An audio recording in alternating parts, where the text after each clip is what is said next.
नमस्कार साथियों, आज वाली क्लास में अपन जो जापान का संविधान है उसमें मौलिक अधिकार और मौलिक कर्तव्य जो दिए गए हैं उनके बारे में अपन अध्ययन करेंगे। तो यहाँ मैंने लिखा है जापान के संविधान में मौलिक अधिकार व कर्तव्य।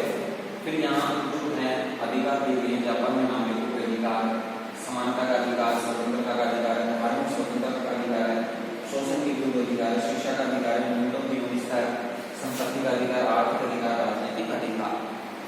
जिस प्रकार भारत के संविधान में मौलिक अधिकार, मौलिक कर्तव्य दिए गए, उसी प्रकार जापान के संविधान में भी वहां नागरिकों के लिए मौलिक अधिकार और मौलिक कर्तव्यों की व्यवस्था की गई है। जिस प्रकार जो स्वतंत्रता भारत के संविधान में नागरिकों को दी गई, उसी प्रकार की स्वतंत्रताएं वहाँ जापान के जो लोग हैं उनको दी गई हैं। तो उनके बारे में अध्ययन करेंगे।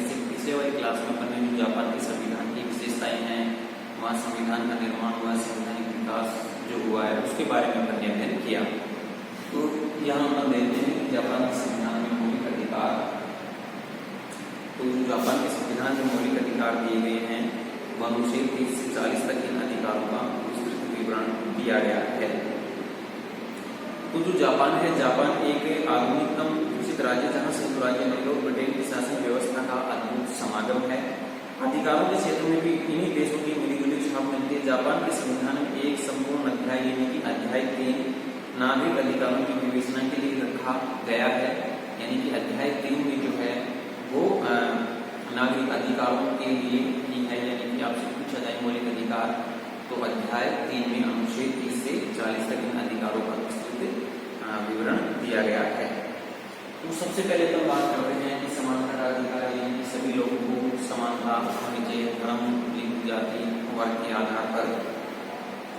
तो अनुच्छेद जो जापान के संविधान का अनुच्छेद 14 द्वारा कानून के समक्ष समानता स्थापित की गई है।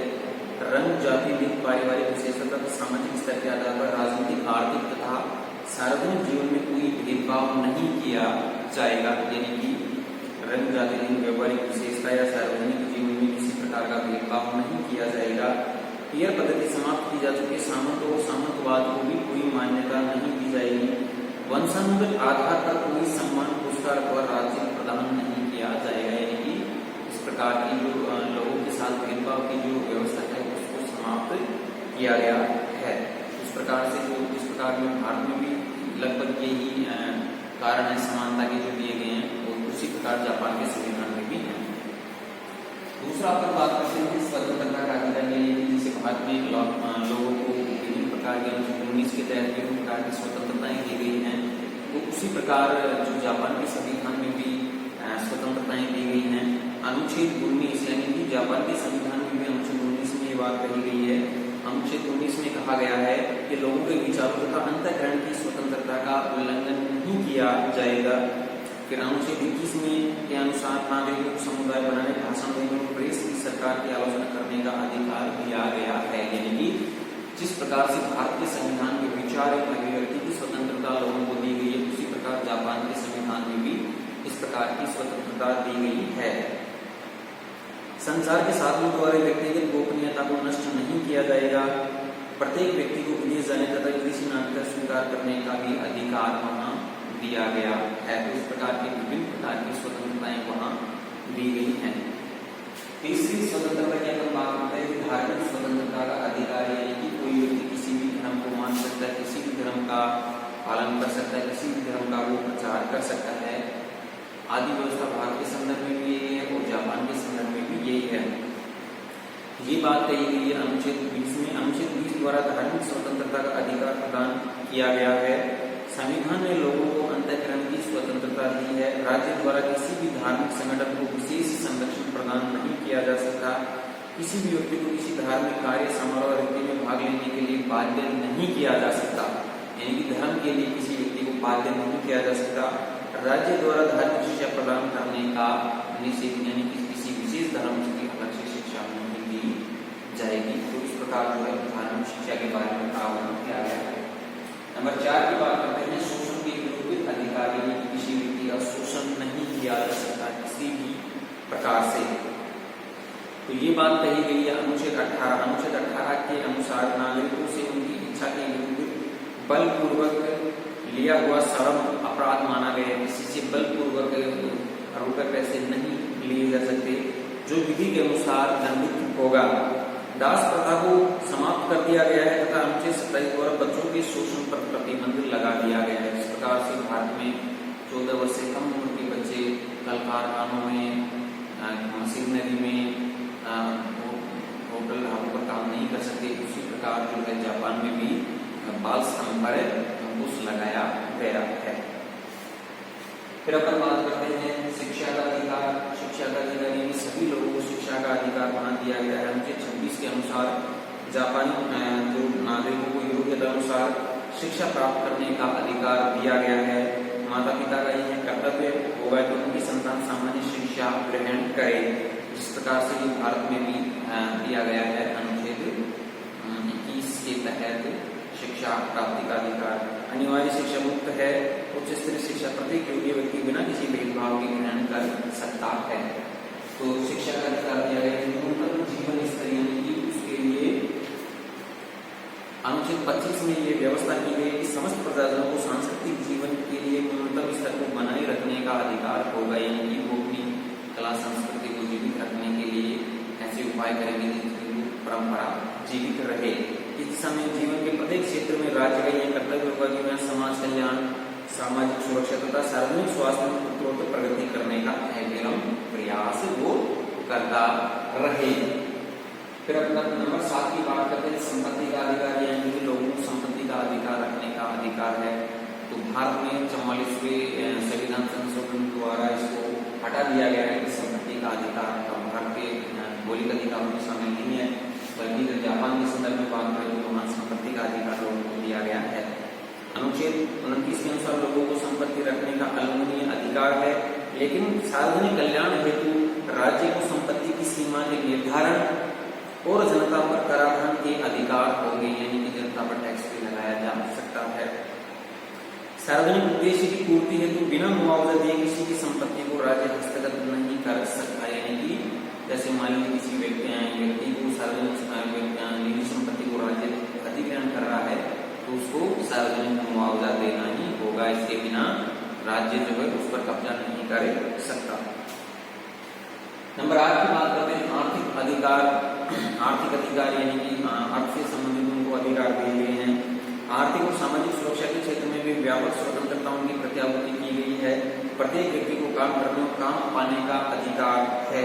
काम की घंटे, पारिश्रमिक और विश्राम आदि कानून के द्वारा विनियमित होगा। श्रमिक संघों को मान्यता प्रदान की गई है। यानी कि किसी से अधिक समय तक कार्य नहीं करवाया जाता। कानूनी रूप से उनका जो समय है, काम के घंटे हैं, वो निश्चित किए गए हैं। नंबर 9 की बात करते हैं राजनीतिक अधिकार, यानी कि राजनीति में भाग लेने का अधिकार उनको दिया गया है। जैसे मतदान देने का अधिकार। संविधान के अनुसार प्रत्येक वयस्क व्यक्ति को मताधिकार प्रदान किया गया है। लोगों को सार्वजनिक पदों पर अधिकारियों को चुने पदस्थ करने का अधिकार है। सार्वजनिक अधिकारी जनता के सेवक होते हैं। प्रत्येक व्यक्ति को अपनी हानि की पूर्ति करवाने, सार्वजनिक अधिकारियों को हटवाने, कानूनों को बनवाने, अध्यादेशों में नियमों में कोई परिवर्तन करने की याचिका भेजने का अधिकार भी दिया गया है। तो इस प्रकार के जो मौलिक अधिकार जापान के नागरिकों को दिए गए हैं। समानता का अधिकार, ये बात आपसे परीक्षा में पूछी जा सकती है। आप अपने नोट में नोट कर टॉपिकों को। सबसे पहला है समानता का अधिकार, स्वतंत्रता का अधिकार, धार्मिक स्वतंत्रता का अधिकार, शोषण के विरुद्ध अधिकार, शिक्षा का अधिकार, न्यूनतम जीवन स्तर, संपत्ति का अधिकार, आर्थिक अधिकार और राजनीतिक अधिकार। तो इस प्रकार के अधिकार जापान के नागरिकों को दिए गए हैं। तो इसके बाद अपन बात करते हैं जापान के संविधान में नागरिकों को दिए गए मौलिक कर्तव्य, यानी उनके मौलिक कर्तव्य कौन कौन से हैं। जिस प्रकार भारत के संविधान में भी मौलिक कर्तव्यों का प्रावधान किया गया है, उसी प्रकार से जापान के संविधान में भी मौलिक कर्तव्यों का उल्लेख किया गया है। वो मौलिक कर्तव्य जो निम्न है वो मैं बोल रहा हूँ। अनुच्छेद 27 नंबर 1 है। अनुच्छेद 27 में काम पाने के अधिकार के साथ ही यह भी कहा गया है कि काम करना सभी व्यक्तियों का कर्तव्य है। यानी मौलिक कर्तव्यों में अनुच्छेद 27 में कहा गया है कि काम पाने के अधिकार के साथ ही यह भी कहा गया है कि काम करना सभी व्यक्तियों का कर्तव्य है। नंबर 2 मौलिक कर्तव्य अनुच्छेद 30 के अनुसार विधि के अंतर्गत कर देना प्रत्येक व्यक्ति का कर्तव्य, यानी कि सरकार अगर टैक्स लगाती है, कर का प्रावधान करती है, वो सभी व्यक्तियों का कर्तव्य है। नंबर 3 अनुच्छेद 36 के अनुसार सभी नागरिकों को यह कर्तव्य है कि वे अपने संरक्षण में विद्यमान सभी लड़कों या लड़कियों को कानून द्वारा विहित साधारण शिक्षा दिलवाएं। यानी कि शिक्षा का जो अधिकार है वो मौलिक कर्तव्यों में समावेश किया गया है। यानी कि सभी को माता पिता को अधिकार है कि अपने बच्चों को सामान्य शिक्षा दिलवाने का वो प्रावधान करें। तो इस प्रकार जो है जापान के संविधान में मौलिक अधिकार और मौलिक कर्तव्यों का उल्लेख किया गया है। तो ये बात आपसे पूछी जा सकती है कि मौलिक कर्तव्यों के बारे में पूछा जा सकता है, मौलिक अधिकारों के बारे में भी आपसे परीक्षा में पूछा जा सकता है।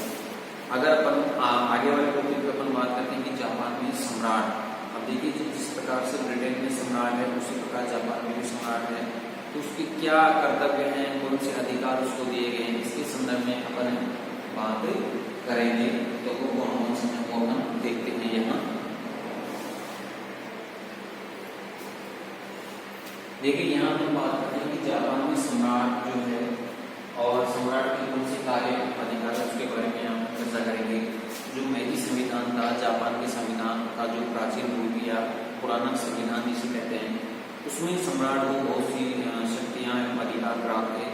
लेकिन जो जब से नया संविधान लागू हुआ 1947 में, जिसे 16वां संविधान भी कहा गया है, तो इसमें जो सम्राट के जो अधिकार शक्तियां हैं वो कम कर दिए गए हैं। तो वर्तमान में जो सम्राट की स्थिति है उसके बारे में देखते हैं कि संविधान यह घोषणा करता है कि सम्राट को शासन संबंधी शक्तियां प्राप्त नहीं होंगी तथा वह राज्य के संबंध में केवल उन्हीं कार्यों को करेगा जो कि इस संविधान में वर्णित है। यानी कि शासन शक्तियां संविधान में कहा गया है कि जो सम्राट है उसको शासन संबंधी शक्तियां प्राप्त नहीं होंगी, राज्य के संबंध में केवल वह उन्हीं कार्यों को करेगा कि जो कि इस संविधान में वर्णित हैं।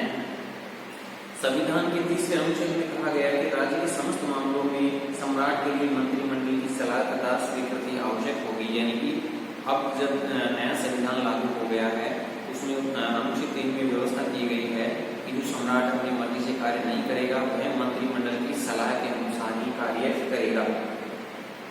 इन उपबंधों से यह स्पष्ट हो जाता है कि अब जापान का सम्राट ब्रिटिश राजा की भांति पूर्णतया एक वैधानिक शासक है।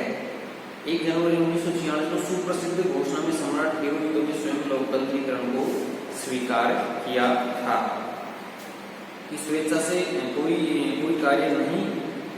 जो आप देखते हैं कि अपन सम्राट के कार्य अधिकार हैं वो कौन सी इसमें दिए गए हैं, 3 अधिकार शक्तियां उसको दी गई है, कार्यपालिका शक्ति, विधायी शक्ति और न्यायिक शक्ति। यानी कि कार्यपालिका संबंधी शक्तियों में अपन बात करते हैं जैसे प्रमुख पदाधिकारियों की नियुक्ति वगैरह की बात करते हैं। विधायिका से संबंधित जैसे उसका वहाँ की संसद डायरेक्ट का अधिवेशन बुलाना, संसद को आहूत करना, या विधायिका से विधेयकों के संदर्भ में न्यायिक शक्तियों में न्यायाधीशों की नियुक्ति वगैरह को हटाने की प्रक्रिया। तो ये जो अधिकार हैं वो सम्राट को यहाँ दिए गए हैं। तो सबसे पहले हम बात करते हैं सम्राट की कार्यपालिका शक्ति। कार्यपालिका शक्तियों में कहा गया है कि वह प्रधानमंत्री की नियुक्ति करता है। प्रधानमंत्री कौन होगा इसका निश्चय तो डायरेक्ट करती है, लेकिन जो है उसको शपथ दिलाने का कार्य करता है, नियुक्ति का कार्य करता है। सम्राट द्वारा नियुक्ति केवल औपचारिकता है, यानी कि सम्राट सिर्फ उसको औपचारिकता को वो पूरी करता है। दूसरी शक्ति की बात करते हैं राज्य के मंत्रियों कानून द्वारा व्यवस्थित अन्य अधिकारियों की नियुक्ति व पदोन्नति को प्रमाणित करना। यानी कि जो सरकार के द्वारा जो अन्य मंत्री और अधिकारी हैं उनको हटाने का और उनकी पदच्युति होती है उनको हटाने का, उसको प्रमाणित करने का कार्य सम्राट करता है। तीसरे पर बात करते हैं राजदूतों और मंत्रियों की शक्तियों एवं प्रमाण पत्रों को प्रमाणित करना। यानी कि राजदूतों और जो मंत्रियों की शक्ति वगैरह है उनकी नियुक्ति हटाने की क्रिया वो सम्राट करता है। नंबर 4 अपन बात करते हैं सम्मान के स्रोत के रूप में सम्राट सम्मान सूचक उपाधियां प्रदान करता है। यानी कि जो देश के सर्वोच्च पुरस्कार हैं, पदवियां हैं, उनका वितरण यानी कि राष्ट्रपति का सम्राट करेगा। वहाँ पुष्टिकरण आलेखों कानून द्वारा व्यवस्थित अन्य कूटनीतिक आलेखों को सम्राट प्रमाणित करता है। वह विदेशी राजदूतों और मंत्रियों का स्वागत करता है। तो इस प्रकार की जो अधिकार हैं, शक्तियां हैं, सम्राट को कार्यपालिका संबंधी शक्तियां उसको दी गई हैं। मतलब नंबर 2 पर बात करते हैं विधायी शक्तियां। तो विधायी शक्तियां उसको दी गई हैं।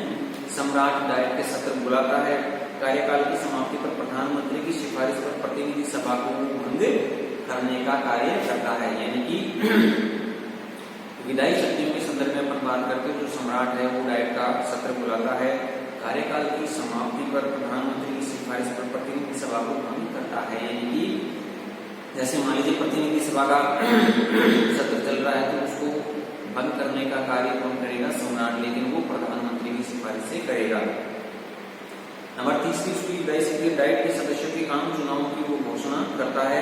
नंबर 4 समस्त राष्ट्रीय कानूनों, संवैधानिक संशोधनों, मंत्रिमंडलीय आदेशों तथा संधियों को लागू करने का कार्य वो करता है या लागू करवाने का कार्य करता है। तो ये सब जो अधिकार हैं उसकी विधायी शक्तियों के तहत गिने जाते हैं। नंबर 3 बात करते हैं न्यायिक शक्तियां।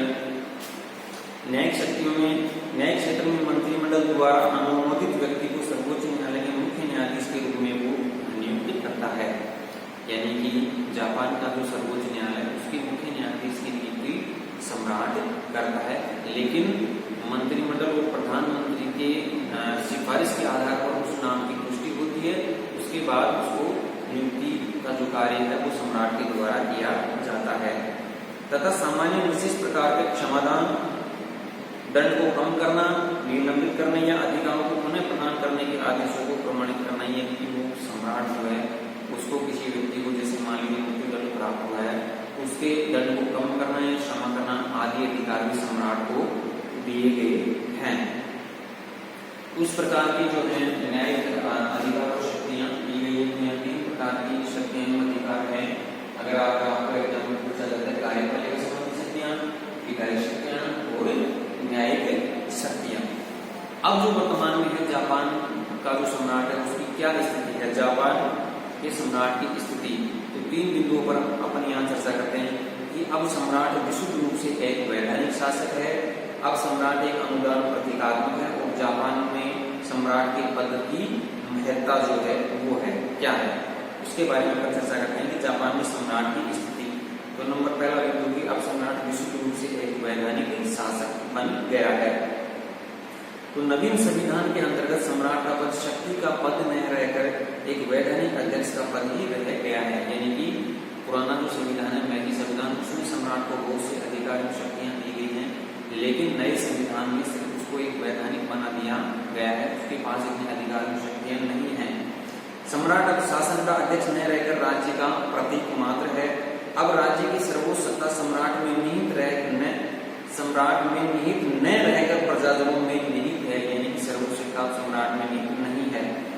सम्राट पद के मूल में प्रजाजनों की इच्छा अर्थात जनता ही सम्राट की इच्छा का स्रोत है। शासन कार्य में किसी प्रकार की पहल सम्राट की ओर से नहीं की जा सकती। तो यानी कि वो एक नाम मात्र का शासक ही कहा जा सकता है। नंबर दूसरे बिंदु की बात करते हैं कि अब सम्राट का अनुदान प्रतीकात्मक है, सिर्फ यानी कि कोई सिर्फ प्रतीक के रूप में ही है। नए संविधान के अंतर्गत सम्राट का कार्य भाग केवल प्रतीकात्मक है। तकनीकी दृष्टि से वह राज्य का प्रधान तक नहीं, संविधान में उसे केवल राज्य तथा जनता की एकता का प्रतीक माना गया है।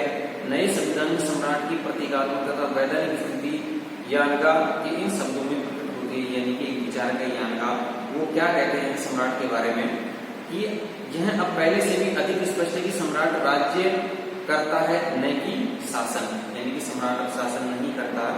व्यवहार में ब्रिटिश राजा की तुलना में जो कि शासन प्रक्रिया में पर्याप्त और निश्चित भाग लेता है, जापान के सम्राट की शक्ति शून्य के बराबर है। यानी कि जापान सिर्फ वो नाम मात्र का अधिकारी है, उसके पास शक्तियां नहीं है।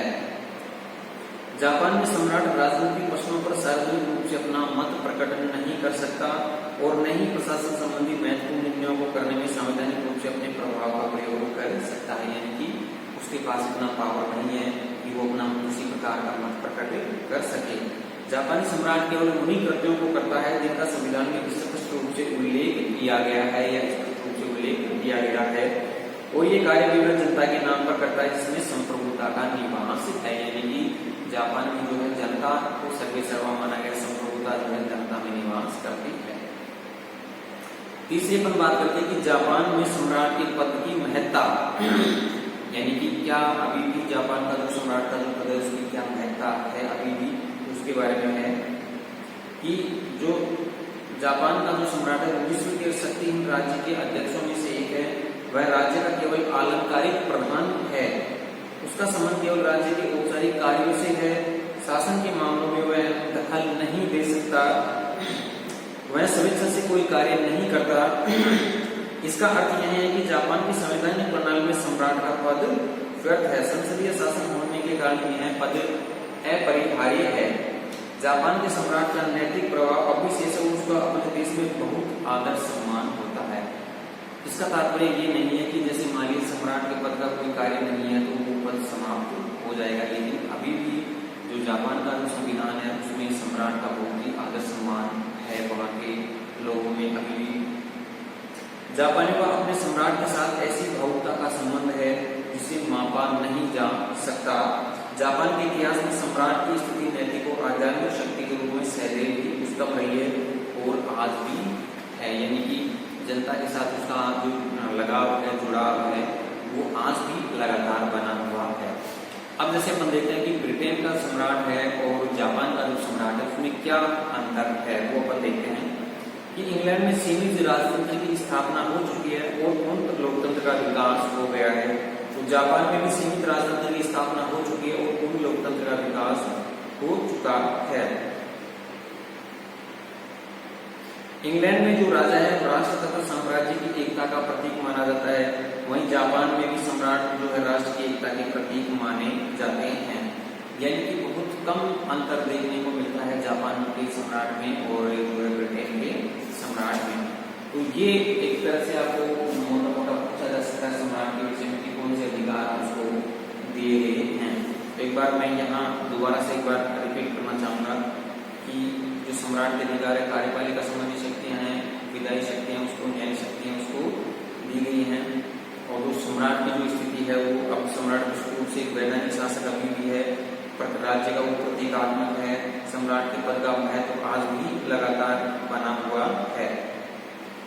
तो ये जो छोटी छोटी बात है वो आपको परीक्षा में पूछी जा सकती है कि किस देश में सम्राट एक वैधानिक प्रधान है। जैसे मान लीजिए उसमें ब्रिटेन का नाम नहीं दिया, वो जापान का दे रखा है, उसमें आपको जापान को ही सही मानना है। तो ये जो सम्राट का छोटा सा टॉपिक है, इससे पहले अपन ने वहाँ के संविधान के बारे में जो मौलिक अधिकार और मौलिक कर्तव्य दिए गए हैं उनके बारे में अपन ने चर्चा करी। तो दोस्तों मित्रों ये याद रखना कि सवाल आपसे कहीं से भी पूछा सकते हैं, मौलिक अधिकार या कर्तव्यों के बारे में पूछा जा सकता है या जापान के सम्राट के बारे में भी आपसे यहाँ सवाल पूछा जा सकता है। तो आप लगातार लिखने की प्रैक्टिस करते रहिए, क्योंकि पढ़ने के साथ साथ आपको लिखना भी बहुत ही जरूरी है, क्योंकि बिना लिखे आपको परीक्षा में नंबर नहीं मिल पाएंगे। और अगर लिखने की सही है तो आप एग्जाम में प्रभावित करने की यहाँ कोशिश करेंगे, उससे आपको नंबर आसानी से मिलने के चांस